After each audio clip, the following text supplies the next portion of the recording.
Um, Um, One second. Yeah. Hello, everyone. We are live now, and I think many of you are also joined through the Google Meet. I would request you to mute your microphones if you are not speaking. So I'll probably mute some of you from my end. Please mute your microphones if you are not speaking.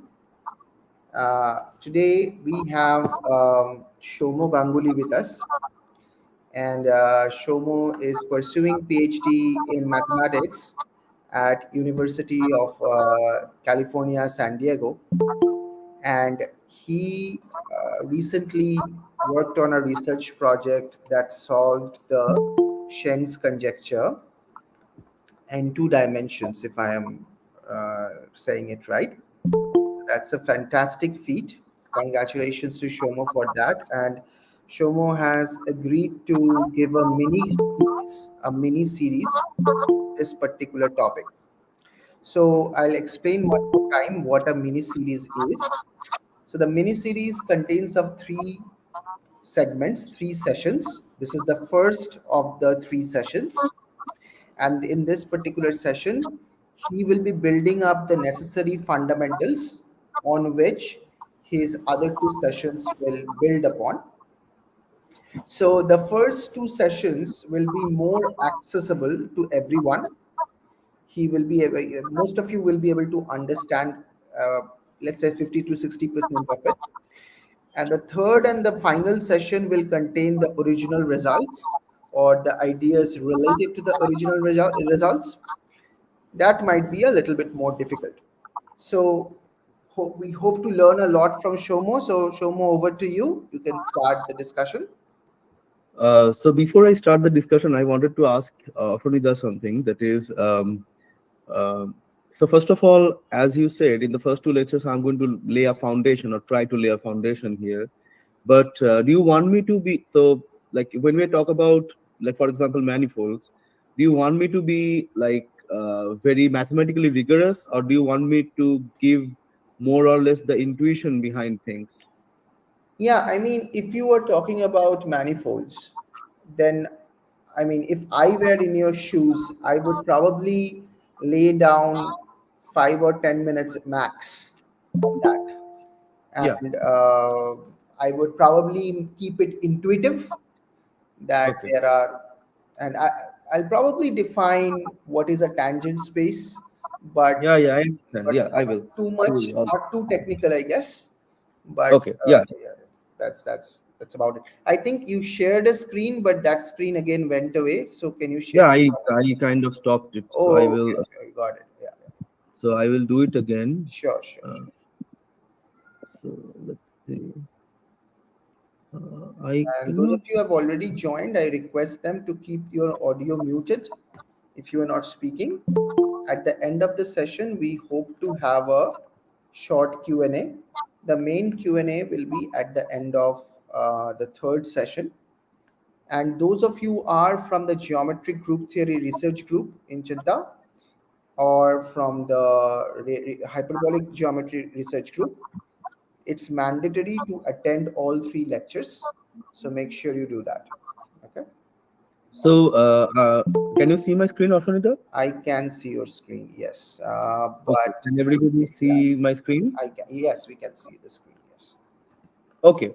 So thank you everyone for coming to this mini series. And again, as Ashwanita said, that I'm going to start in the first two lectures about really the foundations of what I do, or in general differential geometry.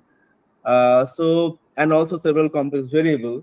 So I work in an area called several complex variables and complex geometry, where I actually so deal with functions who are dependent on more than one complex variables, obviously from the name. And we would see what they are briefly. And then, however, we will, I think many of us know what one complex variable theory looks like, but several complex variable theory has a lot more richness to it. For example, it has elements of differential geometry, algebraic geometry, partial differential equations, commutative algebra, sheaf theory. I mean, that's part of algebraic geometry. And in fact, obviously, like function analysis and these things. So it's not possible to talk about everything, but more or less, I will try to talk about the essentials that we need uh, while talking about the research. I mean, to make path towards the research. So, okay, so first of all, let's start from really the basics, which is the complex plane, something that we obviously most of us know about. I can see myself, I can hear myself. Yeah, this is someone is And I think I can hear my echo. yeah, now it is better, I think. So, Yeah. okay. So now, first of all, so this is what is complex plane? Complex plane is not, we denote it by C, and it is really like R2, which has the x-axis named as real axis and the y-axis named as the imaginary axis. And there we denote a complex number z as x plus iy, where x and y are real numbers, and z and I is square root of -1. And in this case, first of all, we should note that often complex numbers are denoted as vectors, which has x component as x and y component as y, obviously. Ashwinitha, can you hear me? Perfectly, yeah. Just to make sure. Yeah, yeah, absolutely. It's totally fine. Okay, great. Perfect. So now, this is the complex plane, and however, uh, the complex plane, people often think that dealing with complex plane is same as dealing in R2, although it's not really true, because there are there are theories in complex plane that are more rich in nature than theories on R2. However, since we know about complex plane, it's very essential that we study about complex space after this, or complex coordinate space. What is that? We often denote that as Cn. So as a set, Cn is a Cartesian product of C with itself n times, of course. However, just like C, so I should probably mention that C, the complex plane, has a vector space structure, which is basically meaning that over itself, over the field C itself, which means that addition of two complex numbers is a complex number, and multiplication of a complex number with another complex number is again a complex number. This is something that we know. Now again, Cn has a vector space structure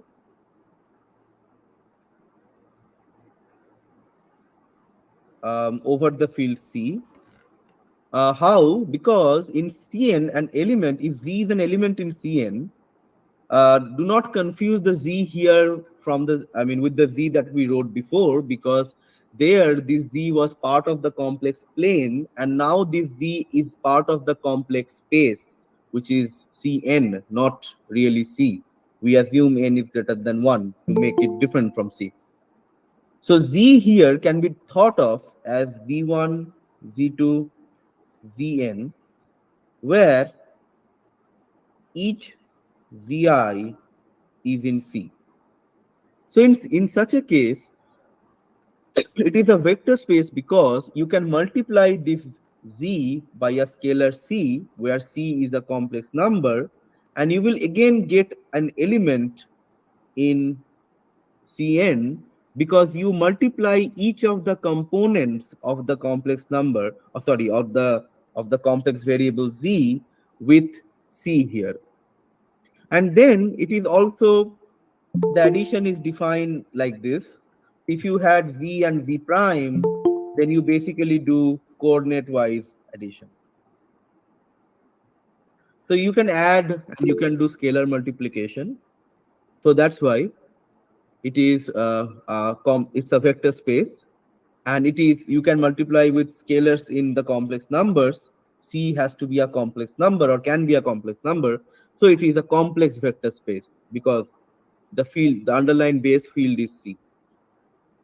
Now, having before after we have laid this foundation, really this is really the basic. Let's go to the concept of smooth manifolds. Also, in the same setting, we would talk about complex manifolds. Now, so when we talk about manifolds, there are many ways to understand that, and maybe some intuition here is necessary. For example, suppose when you are standing on the surface of Earth, you really think about the surface as R2, right? Because when you are standing on the ground, you just feel that you are standing on a plane. So that's why with the plane is R2. So basically, a manifold is something, a topological manifold is something which looks like an open set in Rn for some n. For in case of Earth, it is R2, and this n or this 2, this is called the dimension of the manifold. So now, this is for topological manifold. But I mean, in mathematically, it means that if you are standing on a point of a manifold, then you can find an open set around that, which means that suppose, let's just draw it. Suppose let's just try to draw this, although it's hard to draw Earth on a 2D plane, but let's try to draw it. Suppose this is Earth, and suppose you are standing here, then you can find an open set around you where you can somehow bend the open set to be the open set in a plane. So this open set U here is bent flat to be the open set V in R2. That's why the surface of Earth, because of this 2 here, is called a two-dimensional manifold. So this is what happens for a topological manifold. Now, however, now when we come to smooth manifolds, and there is another actually condition. The another condition is that if you have another open set here, suppose V, which intersects the previous, oh, not V, because we already called something as V. Let's call this U prime. So if you have another open set on the manifold, I am assuming that you people know what open sets are. If you don't know, then you just think that it looks like a set which doesn't have a boundary. So the boundary points are not included. So suppose this is a set which has all its boundaries, but if I just draw a dotted line where none of the boundary points are included, then the things that are in interior of this set constitute an open set. So anyways, so if you have another open set on the manifold U prime, then it again, by similar kind of stretching, you will see that it will get mapped to another open set on R2, which is V prime. The condition we have here is that when we have these kind of maps, for example, okay, probably we should draw it in a different way. So this U prime will get mapped to another open set in R2, which is V prime. Now, basically the condition is, for being a topological manifold, that if you have this intersection, which is like the common intersection area between U and U prime, that will be mapped here also and here also, because it is common to both of them. So if it is common to both of them, in that case, the map in between these two intersection areas should be a homeomorphism. A homeomorphism simply means it's a continuous map whose inverse map is also continuous. So it's a continuous bijection whose inverse map is also continuous. So the map that you have from here to here, by composing these maps in a clever way, I mean, it's an obvious way. If you, for example, if you have phi beta here, phi alpha here, then it is phi beta composed with phi alpha inverse. So anyways, you will see that. I mean, that's not really relevant for this. So in this case, the map that you have in between these intersections, which is defined naturally, will be a homeomorphism. So what happens for a smooth manifold? This is a topological manifold. So if this is a homeomorphism, we have a topological manifold. So what happens for a smooth manifold? Well, honestly, very similar thing. So if this becomes a diffeomorphism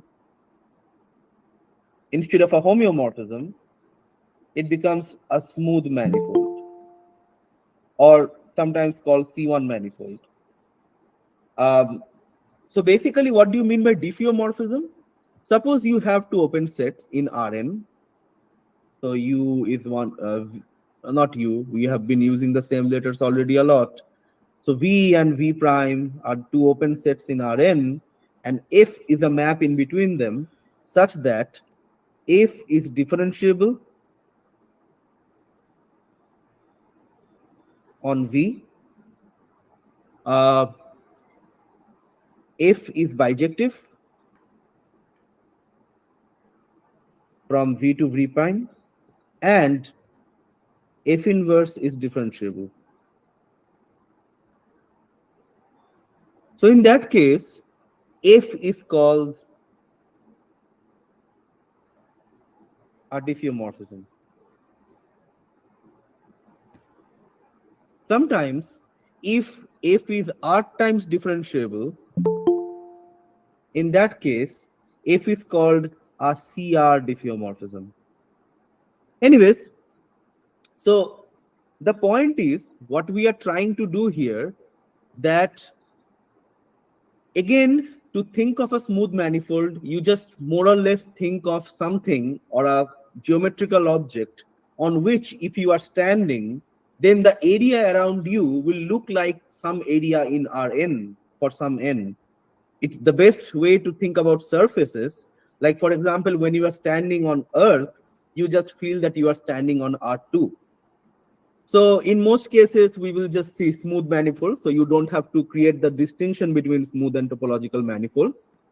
So anyways, now, first of all, now when we have a smooth manifold, as we defined a manifold as a geometrical object where it locally looks like Euclidean space Rn, whenever we talk about maps between manifolds, we actually take ourselves back to Euclidean space and then talk about the map between those Euclidean spaces. So most in many cases, in fact, in most of the cases, whenever you talk about a manifold, you just think of it as locally looking like Euclidean space, and you just deal with that part. So you just translate your language from an abstract geometrical object called a manifold to the language of the Euclidean space, and then you just try to do your calculus on Euclidean space. So I have a question for Ashunita. Ashunita, should I assume they know multivariable calculus? Well, if I were in your shoes, I'll just say that the derivative is just a linear approximation. I mean, if you That's just also understand derivative, yeah, a linear approximation is also not something that, okay, yeah. let's see. Yeah. Anyways, the so just know, if you are not familiar with multivariable calculus, in that case, just know that just like you differentiate functions in one variable, you can differentiate functions of several variables which are mapping to several variables. So in that case, it is there is a way of doing it. So we will actually come to that, as Ashwani just said, that it's a linear approximation. We will come to that when we talk about tangent spaces. So anyways, so we have diffeomorphisms now. Now, after this, we come to the definition of complex manifold, which is something that I work on mostly. So complex manifolds So again, what did we say about manifolds? Manifolds are things. So before we talked about, okay, again, just as a recap, manifold is an object, M is a manifold. If you are on a point P on M, then around you in an open set, or rather if we just draw open set by dotted line points, around you, U really looks like a subset V in Rn. This n is called the dimension of M. So now, for complex manifolds, the same thing happens, but R gets replaced by C, which means real numbers get replaced by complex numbers. So what do you mean by that? It means again it's a geometrical object, M, where if you are standing on a point, although I don't really know how you stand on complex manifolds, but suppose if you are standing on a point, just theoretically, like hypothetically speaking, and then there will be a small open set around you, which can be transformed by in a smooth way. We are not trying to make these things very rigorous. It's more about the intuition right now. So this open set U can be transformed in a smooth way to an open set V, or maybe we should dotted line in Cn. This n is called the complex dimension of the manifold M. Note that in a very similar way, just like we thought of this open set as being a subset of Cn, we can also think of this open set as being a subset of some Rn. But what will be the n here? It will be R2n instead of Cn. Why? Because of the simple observation that complex number C, they are really like R2. So C is like R2 as a vector space in some sense. So C is like R2. So in that case, Cn will be like R2n. However, this n here, which is at the top of Cn, is called the complex dimension, and the 2n in that case obviously would be called as the real dimension of the manifold M. Now, this is about manifolds. Now, in mathematics, often we define objects, but really the nature of the objects gets very, very clarified when we define maps between those objects. Like, for example, when we are defining manifolds, or for example, before coming to manifolds, suppose you have a set, you have two sets, and you have a lot of maps between those two sets. Then by looking at the maps, you sometimes can say a lot about those sets. For example, if you have an injective map from one set A to another set B, then you can kind of think of the set A as being a subset of B. So which means that one set is strictly bigger than the other one in some sense. So sometimes the properties of the sets can be can be explored by looking at the properties of the maps between sets. This is actually really one of the mool mantras of higher mathematics, where this kind of a category theoretical, or maybe, okay, I should not use such words, maybe this kind of uh, function theoretic approach comes, where to understand a space, you try to understand the functions on that space. That is really the one of the main goals of differential geometry, algebraic geometry, anything, most of the geometries, because you define because understanding complex manifold is not that easy, because you cannot see complex manifold in real life, right? So in that case, um, it is often useful to think of functions on complex manifolds and try to understand the nature of the complex manifold by seeing what functions do to that manifold. So in that case, so for complex manifold, let us talk about functions between manifolds now. Okay, before we go to functions, let me just So functions between manifold.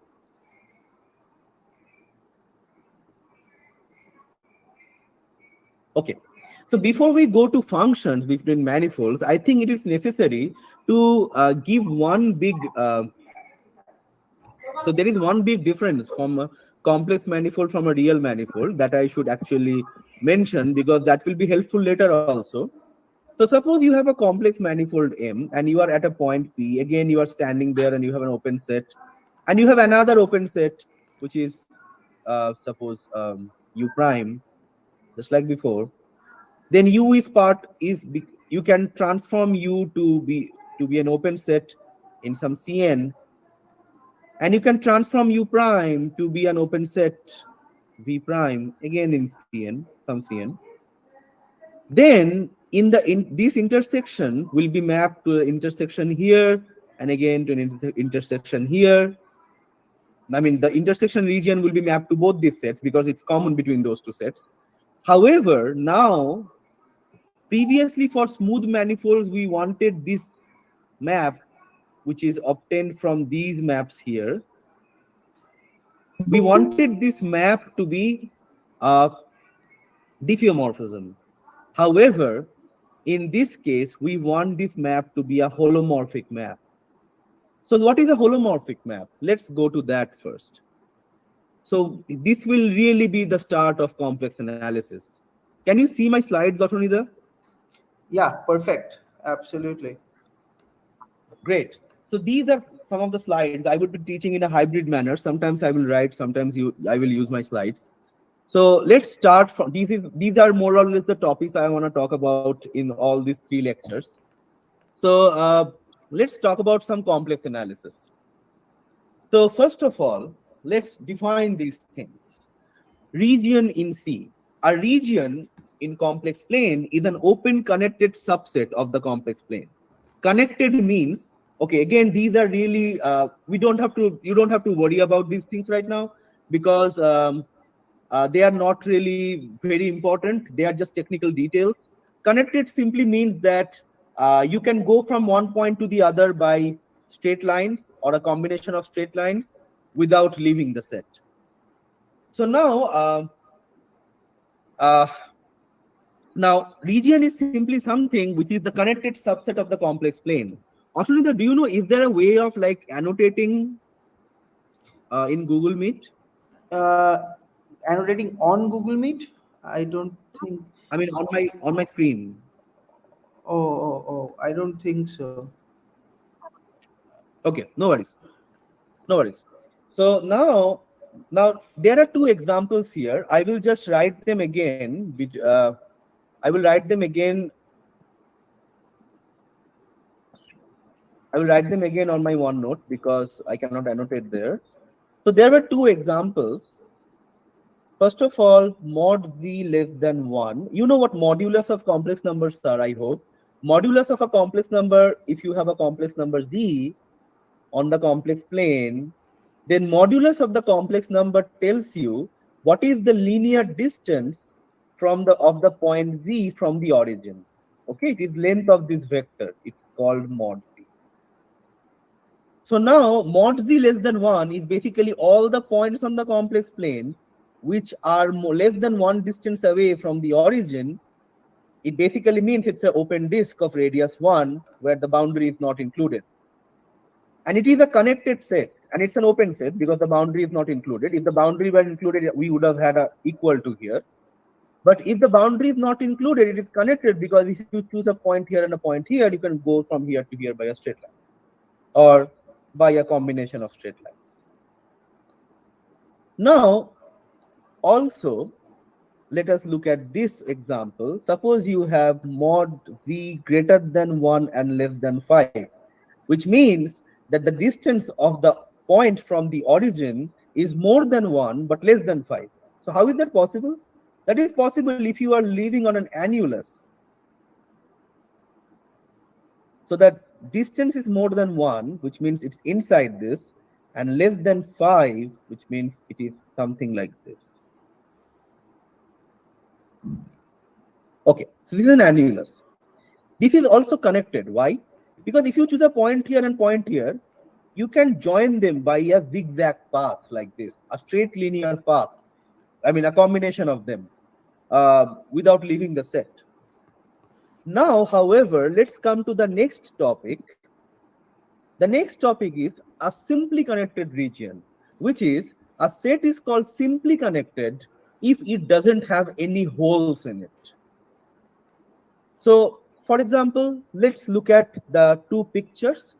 The set mod z less than 1 that we have drawn here is simply connected because it is completely filled. There is no hole inside that. However, look at the other set, the annulus.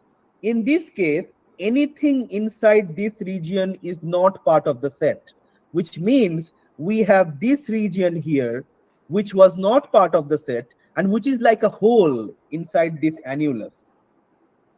So if we have a hole in a set, for example, if you have a set like this, and then there is a hole, and your set is something like this, everything around the hole, so in that case, this set is not simply connected because there is a hole inside the set.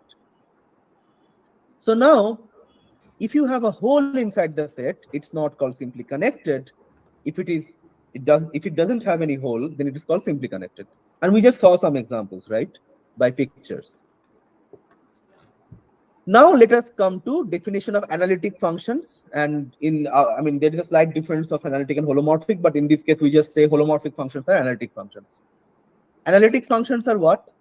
Suppose we have an open set which is connected, which is called a region in C. A function from that open set G is called analytic if it is continuously complex differentiable. Now, we don't know the definition of complex differentiability, so don't worry about it right now. In fact, we won't need that. So suppose f is from G to C, G is a subset of C, and f of a complex number Z is given by uz plus ivz. Because f maps to complex plane, it also has a real part and imaginary part, and I am simply denoting them by u and v. Now, it is called complex analytic if u and v satisfy this set of partial differential equations. Ux, which is del u del x, equal to vy, which is del v del y. In case you don't know what is del u del x, it basically means if u is a function of x and y, which are the real and imaginary parts of the complex number z, in that case, del u del x will only differentiate the function u with respect to x. It will treat the variable y as a constant. So in that case, ux equal to vy and ui equal to minus vx, these are two equations, as you can see. And if u and v satisfies these two set of equations, which means if u, v are solutions of these two set of equations, then the function f, which is comprised of the real part u and the imaginary part v, is called complex analytic. These two equations are very important. They are called Cauchy-Riemann equations. However, one can now think of looking at this equation in a more mature way, and there we create this new partial differential operator. Del x is an operator which differentiates the function only with respect to x. Del y is an operator which differentiates the function only with respect to y.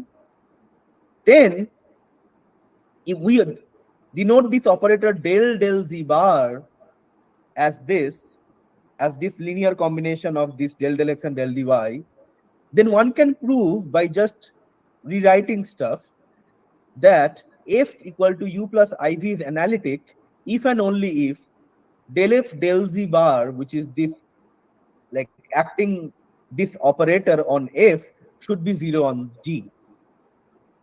So which means that these two equations can be written in a single equation by introducing this new operator. However, this is nothing but rewriting stuff. Nothing new is going on. If you know these two equations, that's really what you need to know.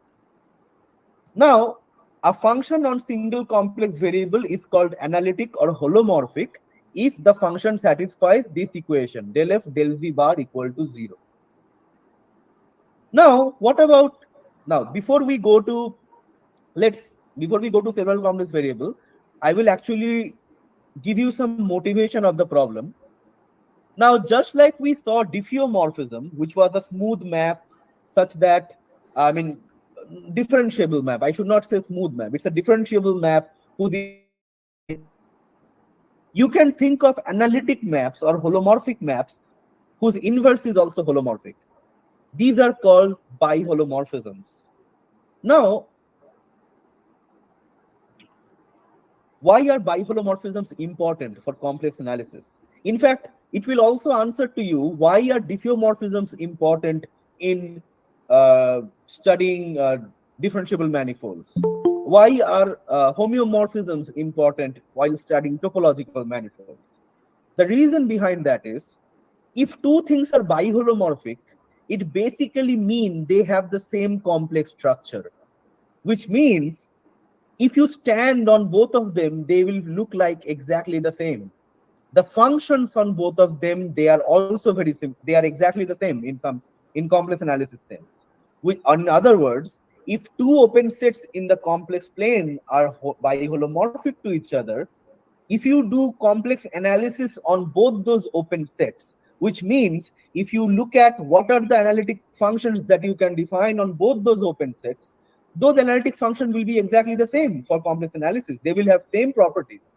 So complex analysis cannot differentiate between the functions on one set and the function on another set, which is biholomorphic to the previous set. So basically, these kind of things like biholomorphisms, diffeomorphisms, homeomorphisms, they tell you that if two things are homeomorphic, they are topologically equivalent, which means topology, this subject of mathematics, cannot differentiate between these two sets. If two sets are diffeomorphic, then this subject of differentiable functions, differentiable manifolds, cannot differentiate between these two sets because they have exactly same structure. So exactly for complex analysis, if two sets are biholomorphic, then complex analysis cannot differentiate between these two sets. So this is called conformal equivalence. If G1 and G2 are biholomorphic, then they are called conformally equivalent. So now, often it is important to know, again, as I said, in higher mathematics, often it is important to know the function theory on a set other than the set itself, because a set can be abstract. It can be very difficult. For example, a manifold is an abstract set. It's hard to deal with if you just look at a manifold by itself. But it is somewhat easier if you look at the functions defined on a manifold. So in that case, function theory becomes important. And for example, if you have a biholomorphism F from DC to itself, DC is again, DC, let's recall, DC is the unit disk in the complex plane. Then if you have a biholomorphism from DC to itself with Fa equal to 0 for some A, then one can prove that the biholomorphism will look like a constant multiple of this kind of a map, Z minus A by 1 minus A bar Z. Now, a biholomorphic map from a domain to itself, obviously identity map is a biholomorphic map where it maps every point to itself. But a biholomorphic map from a domain to itself is often called an automorphism. Now, this automorphism term can be used in different fields of mathematics. But in this case, for complex analysis, automorphism simply means a biholomorphic map from a set to itself. So it is called an automorphism of that domain. And an automorphism, they form a group. What do you mean by a group? It means in this context that you can compose two automorphisms and it will still be an automorphism, which is not hard to see. If you have a biholomorphic map from domain to itself, and then you have another biholomorphic map from the domain to itself, you can compose them. It will still be a biholomorphic map from a domain to itself. You can just prove it by basically chain rule in some sense. So now, let's come to this really big motivating factor of our future talks, that is Riemann mapping theorem. Riemann mapping theorem tells you that if G is a simply connected region, which means it doesn't have any hole, which is not the whole complex plane, and in that case, then don't look at the next part, then there is a unique analytic function. You don't have to look at this part. Just know if you know that a domain G is simply connected and not the whole complex plane, then the domain G is biholomorphic to the unit disk, which is remarkable. Why? Because it tells you that if you have any, so basically, let's just draw pictures now. So basically, it tells you that if you have a very complicated open set, okay, again, I mean, yeah. If you have a very complicated open set in C, which doesn't have any hole in it, so it is like this, and it is not the whole complex plane, then it is biholomorphic to this very simple looking structure, which is the unit disk, a very innocent structure in complex analysis.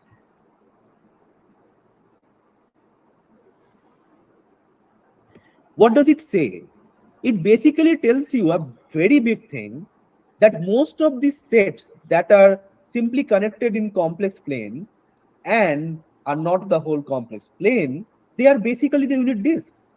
The function theory on this kind of a set, which looks very complicated, is exactly the function theory of this. Like, by function theory, I mean complex analytic function theory. So that is great, because that saves a lot of time. You don't have to study these sets separately if you are doing complex analysis. You can just study this set and you are done, because everything else which is biholomorphic to it, they have the same function theory. So you only have to study function theory of this and you are good to go. So because of that, it actually helps you a lot to know this theorem called Riemann mapping theorem. It saves you a lot of time. Again, uh, we will talk about homogeneous domains later, otherwise it's becoming too much of hard math. Now let's come to several complex variables. Sorry, Shoma, sorry to interrupt. So you mentioned that f prime is greater than 0 in the Riemann mapping theorem. Yeah, So this is a yeah, complex derivative, right? yeah. What do you mean by But it will be real valued real at that value? point. That- I mean, in complex numbers, obviously you cannot define order, but yeah, but in this case, you can choose this function to be real valued, having real valued derivative at the point A. right. Okay, okay. Okay, so Yeah, you can choose the function's value at the point A to be 0, and you can choose the derivative's value at the point A to be greater than 0, which is also a complex number. Real numbers are also complex numbers, right? So, anyways, now let us come to several complex variables. Again, we saw Cn before. In Cn, we denote a point Z as Z1, Z2, Zn, as we saw before. Then, just like before, remember, we defined this kind of an operator, and we saw that a function is analytic if del f del z bar is 0. So exactly like that, we define an operator for every j from 1 to n. We define this kind of an operator where zj or zj is x2j minus 1 plus I x2j, I is square root of minus 1. These x2j minus 1 and x2j are the real and imaginary parts of zj.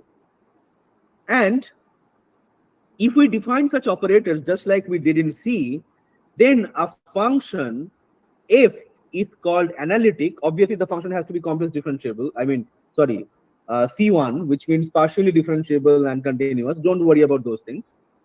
A function is called analytic for several complex variables if d bar of f is 0, where d bar of s is defined like this in the paragraph above.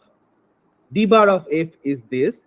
And if you are wondering about what these dz bars are, del f del z bar is nothing but the operator, this operator here, acting on f. But if you are wondering about what dzj bar is beside the operator, don't worry about it. We will talk about it later. So again, if f is called analytic, if d bar of f is 0, just like we saw in one complex variable. What are examples of analytic functions? Well, one very simple example would be uh, any polynomial. So suppose you have a function of several complex variables. So it would be what? So v1, each of the vi's are in C. So what is a function like that? For example, v1, v2, dot, dot, dot, vn. You multiply them together. That is an analytic function. Or suppose you write v1 plus v2 dot, dot, dot, vn. Or z1, z2 plus z2, z3, and so on. These are all analytic functions. Any polynomial of the variables is an analytic function. You can just plug them in the equation and show it to be 0. So now we know what analytic functions or holomorphic functions. I mean, there is no really the concept of holomorphicity for higher dimensions, but anyways, they are called analytic or holomorphic functions in higher dimensions if d bar of f is 0, just like we saw for one dimension. Okay, now comes the fun thing. Now comes the fun. The fun is Riemann mapping theorem completely fails in higher dimension. In fact, this was one of the key starting points of several complex variables. That's why several complex variable is much more interesting than single complex variable in some sense, because it's not so easy to just do function theory on a domain. You cannot say, oh, this domain is just like this domain. No, the space becomes so much bigger that domains are much more independent. Previously, we saw that if we have a domain on the complex plane, which is simply connected and not the whole complex plane itself, in that case, by Riemann mapping theorem, it is essentially the unit disk. But for higher dimension, that's not true. What are the biggest counter examples? So in mathematics, I think you know that if you can't prove a theorem, search for a counter example. So there is a very famous counter example which was found by Poincaré. The two counter examples, are, first of all, the unit ball in Cn and the unit open polydisk in Cn. So what is the unit ball in Cn? Well, if you have v1, z2, zn in complex Cn, you can define their norm to be the sum squared, I mean, root mean square, no, not root mean square, sum squared norm, then square root of the zj square. So it is essentially like doing it for one complex variable, but now you have several components, so you just take an L2 sum of those things. So now, with respect to this norm or this this is essentially the same as one complex variable. It measures the distance of the point z from the origin in Cn, the linear distance. Then what is Bn?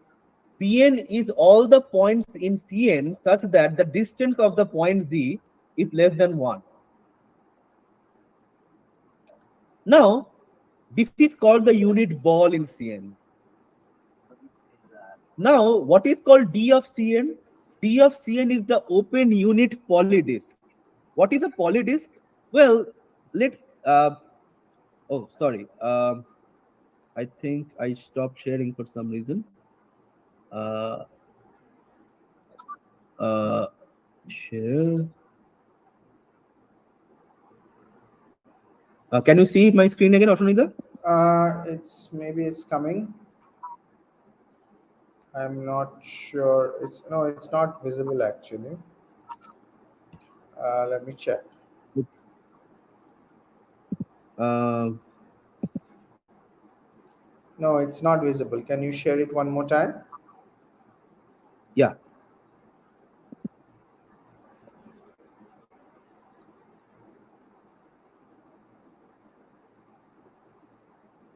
Is it visible now?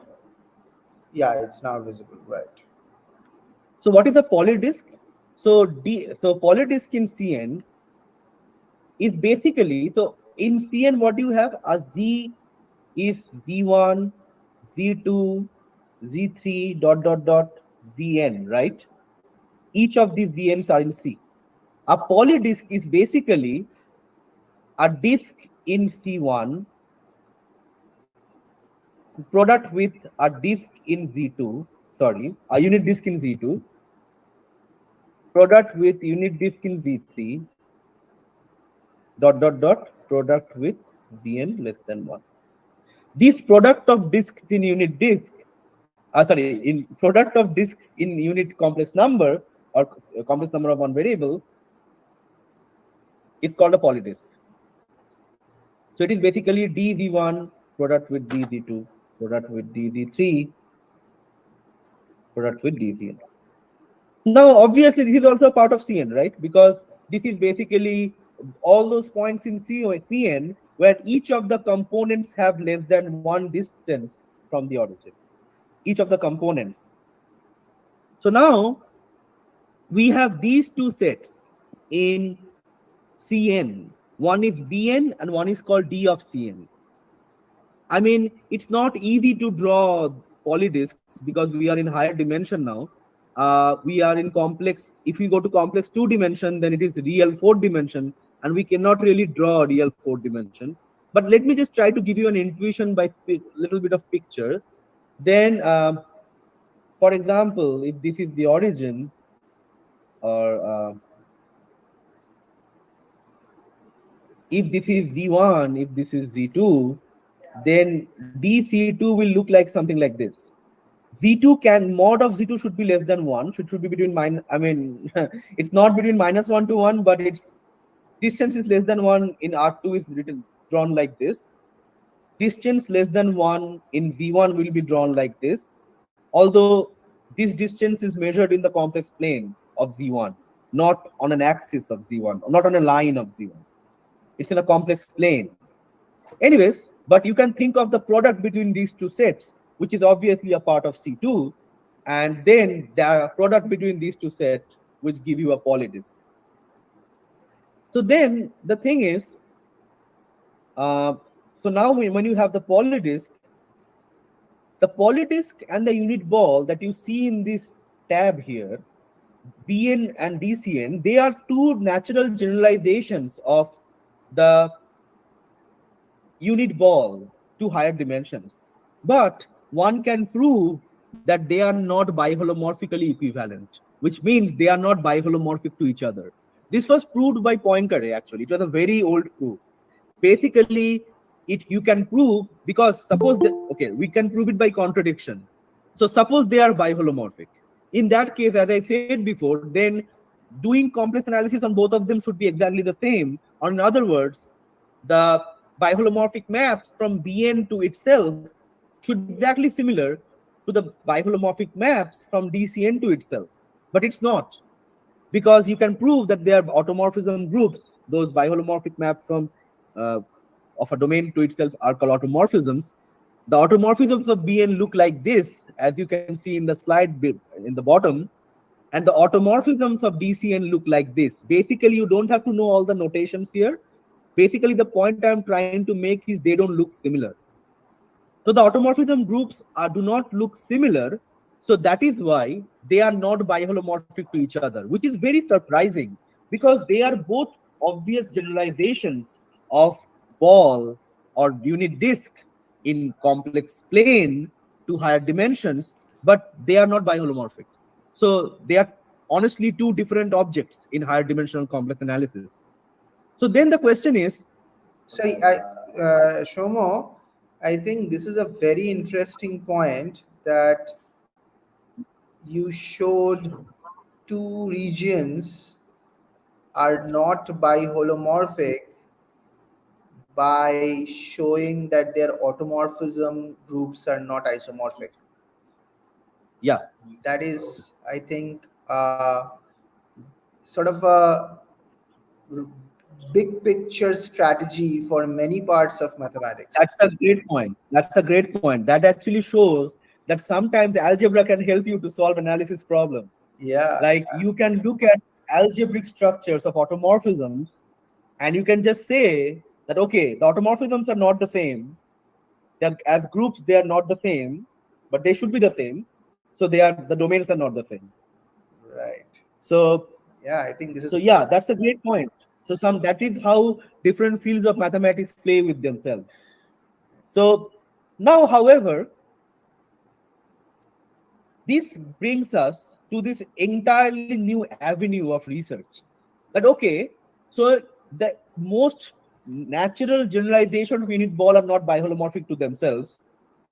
So in that case, Riemann mapping theorem fails because in both because the polydisk also is simply connected. It is not the whole complex space, but it is not biholomorphic to Bn. So it is not Riemann mapping theorem cannot hold. So what can we do in that case for higher dimensional complex analysis? So the idea is to find similar theorems, and we will find similar theorems. So before we find similar theorems, let's just go back to our functions between manifolds, and we will probably end with that today, or maybe not. We'll see. So for functions between I know I'm juggling between a lot of topics of mathematics, but I think it will also help you to get a big picture, like how these different topics really play with themselves. You will see them. Now, what do you mean by functions between manifolds? Suppose you have a manifold M and a manifold M prime. You suppose, for example, they are smooth manifolds. Both are smooth. So what do you mean by a function between these two? So suppose you have a point P on manifold M, point Q on manifold M prime. A function will take you from P to Q, and if this function will be called a smooth function between these two manifolds, if so again, locally a manifold looks like a subset of Rn. So this U will look like subset of Rn. And locally around Q, this will look like a subset of Rn. This map F in terms of these functions that will take you, that takes the manifold to a subset of Rn, these functions will give you a sister of F on the Rn space. Basically, it's just a composition of these functions in a clever way. Again, for example, let's just try to write the composition. Maybe that will help. So first, you do psi alpha inverse, then you compose F, then you do psi beta. Yeah. So if you, for example, are on this point of Rn, you go back to P, then you go to Q, then you come back here. So if you go this way, all these functions psi alpha and psi beta should be bijective. In the definition of manifold, it is there, which I did not mention, but they should be bijective. So you can find their inverse, no problem about that. So this function f between manifolds, which are abstract structures, can be thought of as a function between Rn by the means of these maps. The function f is called smooth if this map is smooth. Now we can talk about smooth maps between subsets of Rn. That is just multivariable calculus. And you can define smooth functions. Basically, in that case, every component has to be smooth because if it's a vector valued function, it is mapping in Rn where n is more than 1. So, and for smoothness of one component, you just say that it is basically infinite times differentiable with partially differentiable with respect to any of its variables. So anyways, that is about smooth manifolds. What about complex manifolds? Replace all the words smooth by holomorphic for functions. So what do you mean? So suppose you have M, you have M prime, you have a function f between them. You will call this to be a holomorphic function or an analytic function between the manifold M and M prime. If suppose the function takes P to Q, again, P locally looks like, I mean, around P, there is an open set which locally looks like V in Cn. Around Q, there is an open set which locally looks like V prime in Cn. Then again, you can find, there is phi alpha, there is psi beta, then there is psi beta f phi alpha inverse between these two sets in Cn. Between sets in Cn, we just defined analytic functions. This should be analytic. If this is analytic, then f is called analytic. So now you see, when we do function theory on manifolds, we essentially do function theory on Rn and Cn only. We just locally think of them as functions between Rn and Cn, because manifolds are abstract. You cannot think of them otherwise. So then this is a definition of a complex manifold, and not only a complex manifold, this is a definition between analytic maps between complex manifolds. So Ashwinita, I think it's 10:45 and we should stop now maybe, or do you want me to continue for 5 more minutes? I mean, if this is a good point to stop, then we can stop. I think if you think that if you need a minute more to make a point or something, you can definitely do it. I mean, there is nothing for me to make a point. In case I am given more time, I will go to a different topic. Oh, maybe But then we can start that topic in the next session. yeah, in the next session, we will start with vector bundles and tangent bundles. Yeah, that would be a very nice place to start. So anyone has any questions in this group, you can I hope the topics were understandable, and yeah. So yeah, yeah, Gunur. Gurnur, you have a Gurnur. question, go ahead. So could you talk about polydisk? The polydisk. Talk what about polydisk? So are you asking for the definition of polydisk one more time? Like, can you be Yes. little bit more specific? Sir, the definition of Okay. polydisk. Okay, right. Okay, sure. So again, so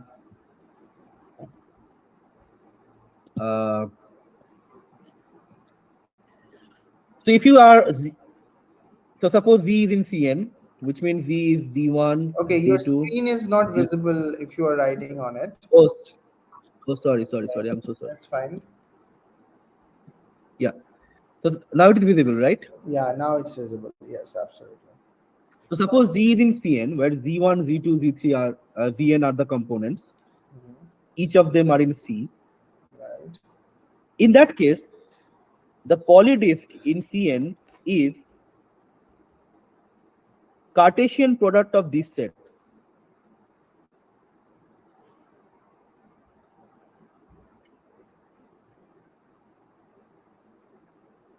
Okay.